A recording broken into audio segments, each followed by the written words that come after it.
Hi everyone and welcome to a new video. As you may have noticed in this video, we're going to talk about relative clauses.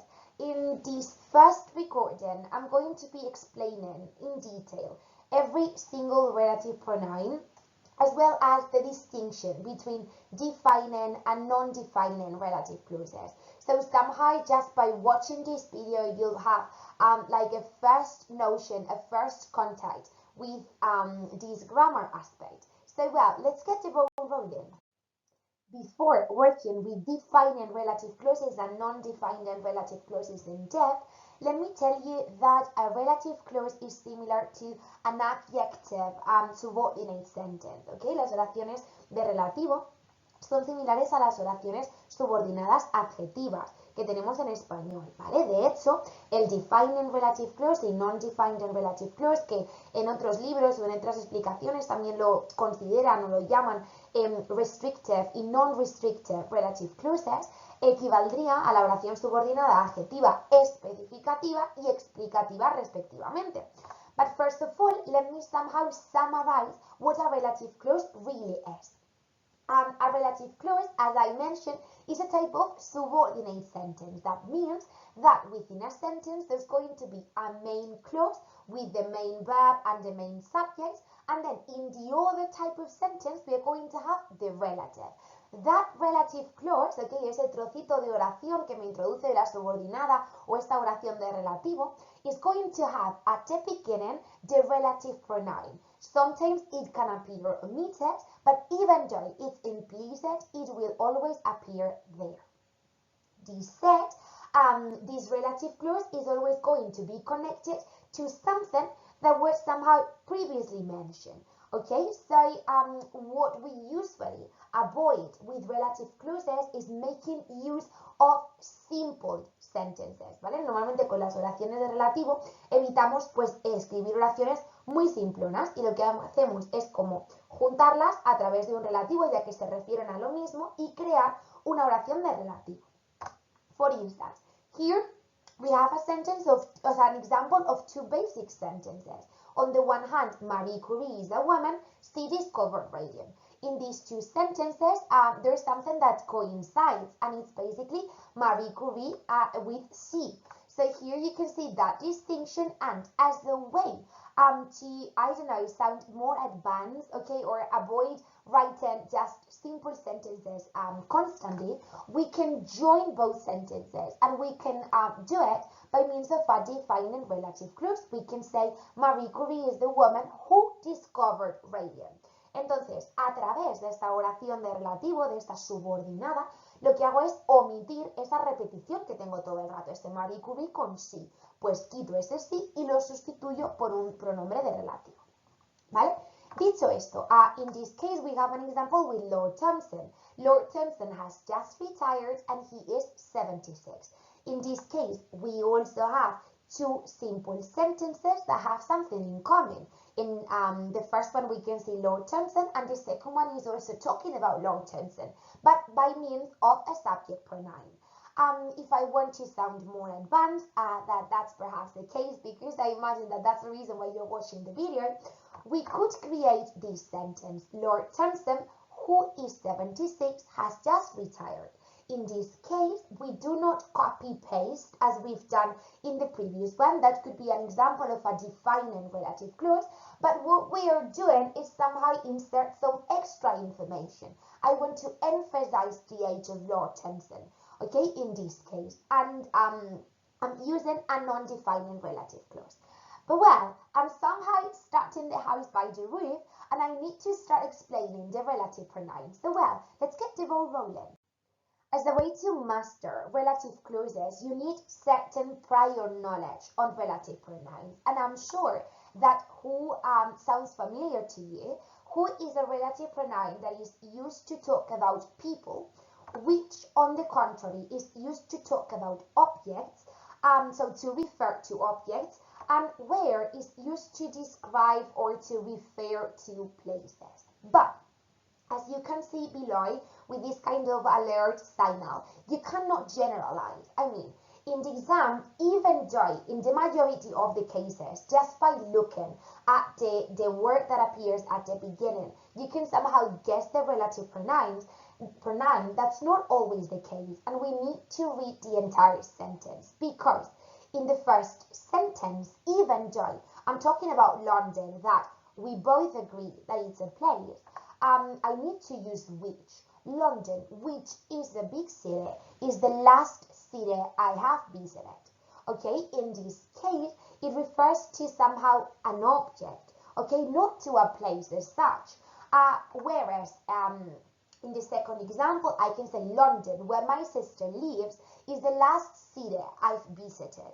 Okay, and in that case, where makes sense because it refers to the place, not to the notion of London. Okay. This said, I also need to make a point on the fact that as we are going to be learning throughout this presentation, the reason why who and which appear in blue is because these two can be substituted in some occasions with that. Okay, we'll see that. Let me continue working a little bit on relative pronouns. We've already worked with these ones, and there's the next one that is whose. Whose is used to talk about possessions. So when we talk about whose, there must be a possessor and a possession. Sometimes, as you're going to see in some examples, the possession doesn't make sense because you cannot possess a person, but it could be a possession between inverted commas. Let me show it to you. My friend who lives in London is older than me. In that case, I'm just using who because it refers to a person, mi amiga o mi amigo, quien vive en Londres o el cual vive en Londres, podríamos decirlo de esa manera, es más mayor que yo. In that case, we'll see that the omission is not possible nor using that. We'll check it in a while. But in the second case, I can see my friend whose father is a teacher is older than me. In both cases, I'm adding extra information by means of a non-defining relative clause. I'll teach you that in a while. But in the second one, I can see that there's a possession, that somehow my friend possesses his father or her father. It doesn't make sense at all, I know, but it's to a certain extent, to some extent, is a kind of possession, ¿vale? De alguna manera, obviamente no puedes poseer a las personas, faltaría más, pero hay esa relación, ¿vale? Entonces, cuando traducimos esta oración, mi amiga o mi amigo cuyo padre es un profesor, es mayor que yo. En este caso no sería quién su padre, sino cuyo. Entonces, ¿cómo soy capaz de distinguir si tengo que utilizar who o si tengo que utilizar whose? Bueno, pues normalmente lo podría hacer fijándome en la palabra que sigue. Cuando yo tengo un sustantivo y por tanto algo que podría actuar como posesión y que puedo poseer, metería whose, ¿vale? A pesar de que no entienda la oración, sería un truquito pues para enfrentarnos a este tipo de oraciones. So, these are all the possible relative pronouns. I've already explained the ones in the first row, but let me tell you that below you have some extra relative pronouns. For instance, what is the thing that, okay, I can say something like, that is exactly what I expected you to do. Imagine. So that was exactly the thing that I expected you to do. Okay, it's like a synonym of that one. At the same time, you can use when, that it refers to time. Okay, one that refers for reason. This is the reason why I love you so much. Imagine. And whom that is used as well to talk about object pronouns, to talk about people, but before whom, as we'll see perhaps in some examples or in the next video, there must be always a preposition before it, ¿vale? La diferencia principal entre who y whom es que delante de whom, para poder poner esa M, que es prácticamente lo que diferencia uno del otro, es que tiene que haber justamente delante una preposición, es obligatorio. And apart from that, I forgot to mention that where is the same as in which. Cuando ponemos where, también podría ser posible poner in which. Y también sería correcto.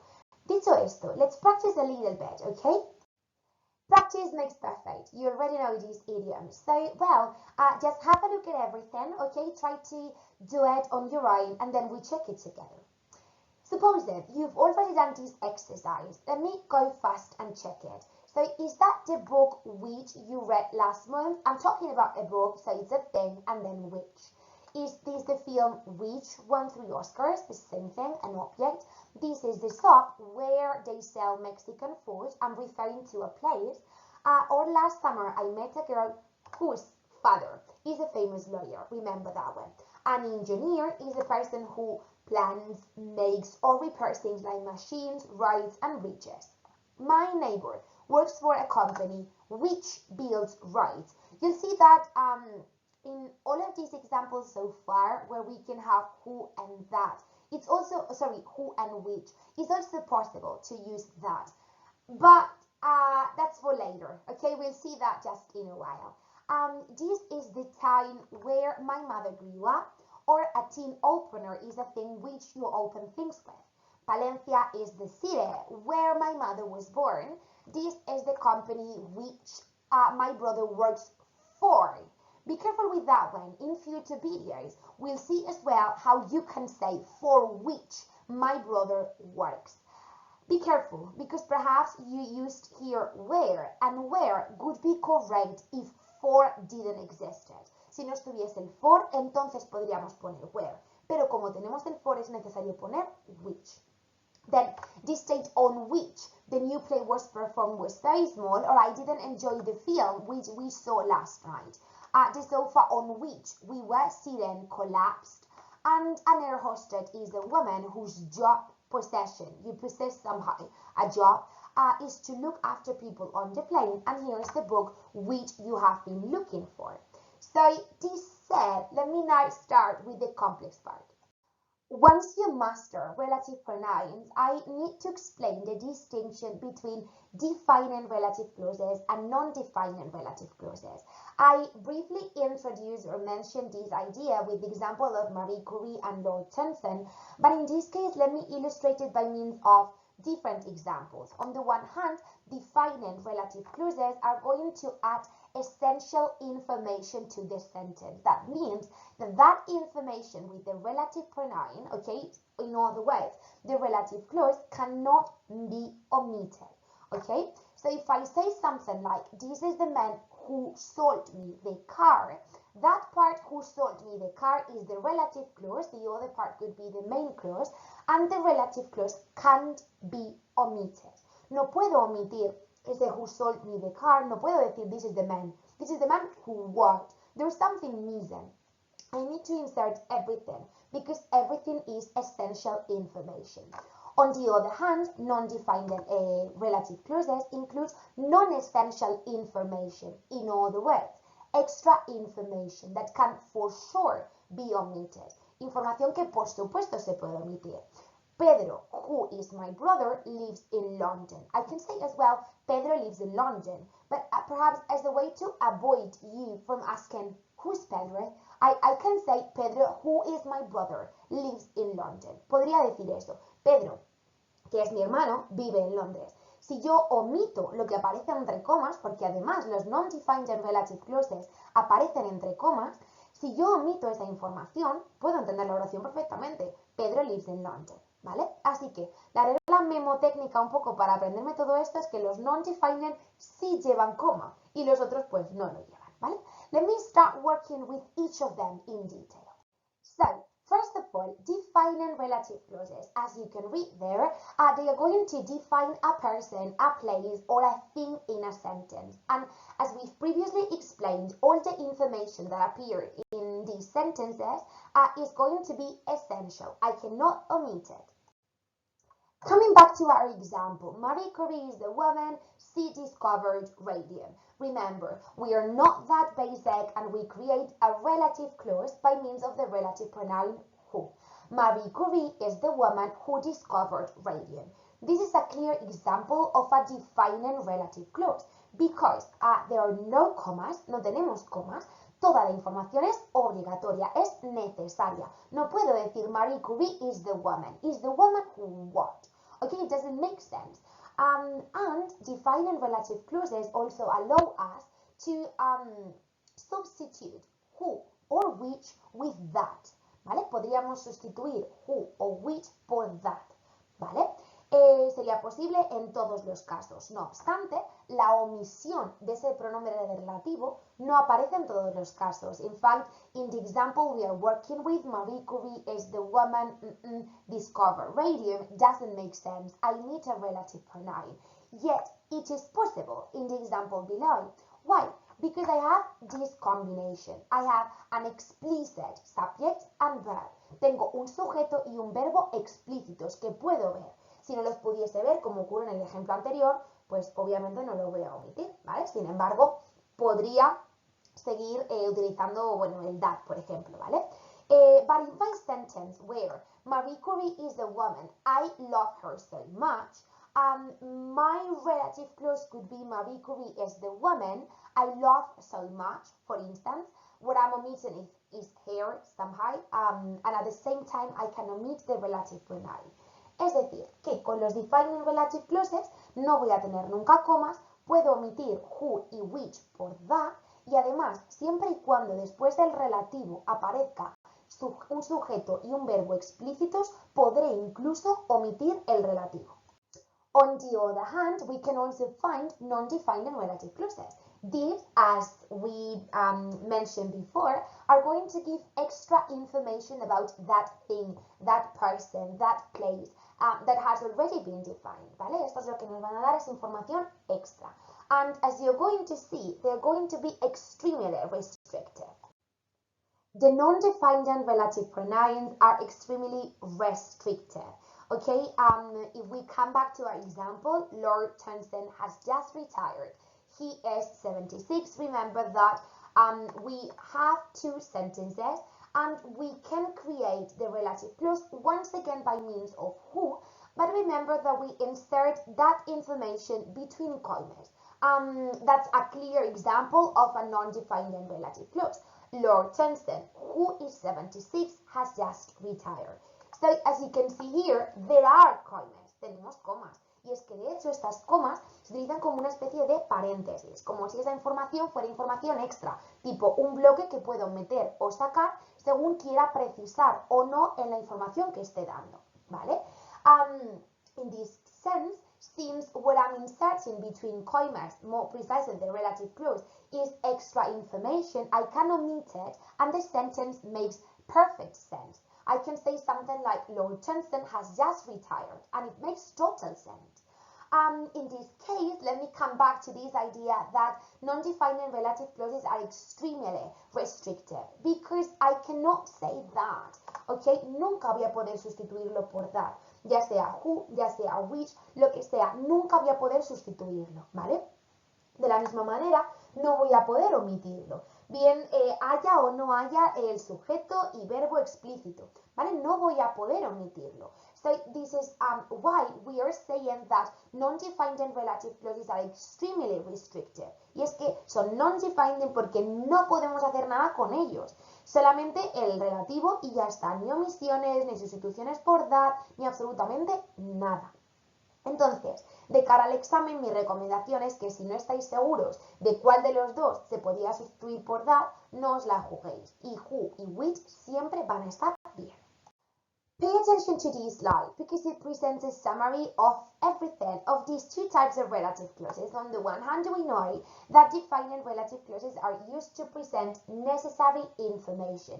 Information that is essential, is crucial, vital for the entire understanding of the sentence. For instance, I called my sister who lives in Rome emphasizes that I call my sister doesn't make sense. I need to emphasize the one who lives in Rome because by means of saying this sentence, I emphasize the fact that I have more than one sister. So I'm calling the one who lives in Rome. On the other hand, non-defined and relative clauses include extra information. That's why this relative clause appears between commas or this kind of imaginary brackets. Remember, my sister who lives in Rome is older than me. It's just emphasizing that I'm extremely cool and I have a sister who lives in Rome, but I only have one sister. Mientras que en el defining la información es esencial y lo necesito para saber al 100% a qué hermana estoy llamando, porque estoy llamando a la que vive en Roma, no a la que vive en Londres, imagínate. En los non-defined simplemente meto información extra. Enfatizo que mi hermana, la cual vive en Londres, y meto ese dato porque me quiero hacer la guay, es más mayor que yo, ¿vale? Apart from that, we mentioned that with defining relative clauses, we could substitute who or which with that. I can say I called my sister who lives in Rome, or I call my sister that lives in Rome. Yet, that's not something I can do with the non-defined, que recordad, son súper restrictivos y no puedo hacer nada. So I cannot say these bikes that cost a fortune are made in Japan. The only possibility is which cost a fortune, ¿vale? Por eso os decía que de cara a los ejercicios, si solo podéis poner una, siempre tirad por who y which, que siempre va a estar bien, ¿vale? Y no raya, es que era cuando llevaba comas, cuando no las llevaba, y demás y demás. And finally, there is another possibility, and it is omission. Sometimes I can omit who, which, and that when I have a precise structure, more precisely a subject, verb, after the relative pronoun. Esto quiere decir que en la oración de mi hermana, que vive en Londres, ¿vale? No puedo omitir en este caso ni el who ni el that. Sin embargo, en la oración de abajo, do you like the song I wrote? Sería posible, obviamente, poner which porque es una cosa, poner that porque es un defining relative clause, y valdría omitirlo porque tengo un sujeto y un verbo explícito. This is something that we cannot obviously do with non-defined. We can never omit any of the relative pronouns. Entonces, they introduced me to John, who I liked immediately. Doesn't make sense if I omit it, okay? And neither if I use that. Con lo cual, defining, puedo hacer de todo. Recordad que el punto 3 es un poco quisquilloso en el sentido de que tengo que tener 100% un sujeto y un verbo explícito. Sin embargo, con los non-defined no puedo hacer absolutamente nada. Time to practice. This is a common example that you can find similar to the one we've done before, but in this case, you must notice that you're now able to distinguish between defining and non-defining relative clauses. Sometimes the type of exercise that you face is somehow an exercise where they ask you to write all the possibilities. That means not only who, which, or whatever, but to write that when possible and the omission. So try to stop it, try to do it, write in all the possibilities, and then we check it together. Great. So supposing you've already done the exercise, the first one is quite simple. The new movie is about a boy who has lost his parents in a car accident. In this case, we can also obviously write that because it's an example of a defining relative clause, and at the same time, it's impossible to omit it, because there's no like an explicit subject, so we cannot do it. The next one, he's the young man whose wife left him for someone else. It's an example of this possession. You cannot obviously possess a person, but remember, a possession between inverted commas. Then the DVD recorder, which I bought at the store a few days ago, is not working. Well, you can say as well that, okay, or that's the book which or that I recommended reading in class. In this case, I can also omit the relative pronoun, and I can say that's the book I recommended reading in class. Is this the hotel where you're staying for the tournament? Or my dad, who travels a lot on business, is in Australia at this moment. In this case, we have a clear example of a non-defined relative clause, because I want to emphasize that my father travels a lot for business, okay? And in this case, I can't do anything. It was midnight when the first rescue team arrived at the scene of the accident. There are several reasons why I am not allowed to give you any information. He stayed at the famous Rockstar Hotel, which also had an indoor swimming pool. Great. Did you write back to the person who offered you a job or that offered you a job? This story is about a young woman whose 5-year-old son, remember the adjective always placed before the subject, and in this case it refers to the son, so possession. The tennis court where they usually play is currently not available. Remember that with where, it was also possible to write in which they usually play. My sister was born at a time when my dad was out to work. And where is the money which I gave you yesterday? Where is the money that I gave you yesterday? Or simply, where's the money I gave you yesterday? I have an explicit subject, then verb, and I can omit it. And finally, that's the man who I spoke to the other day. I can also omit it, and I can also replace it with that. Great. So after watching this video, you must be able to complete sentences. Selecting using the correct relative pronoun. We've practiced twice throughout this video, but at the same time, you must also be able to distinguish and use properly defining and non-defining relative clauses. As always, you'll find some extra practice in the description of the video in case you want to practice and check different exercises on your own. And I will always be available via email to answer your doubts. Be said, have a lovely day, and well, enjoy quite a lot.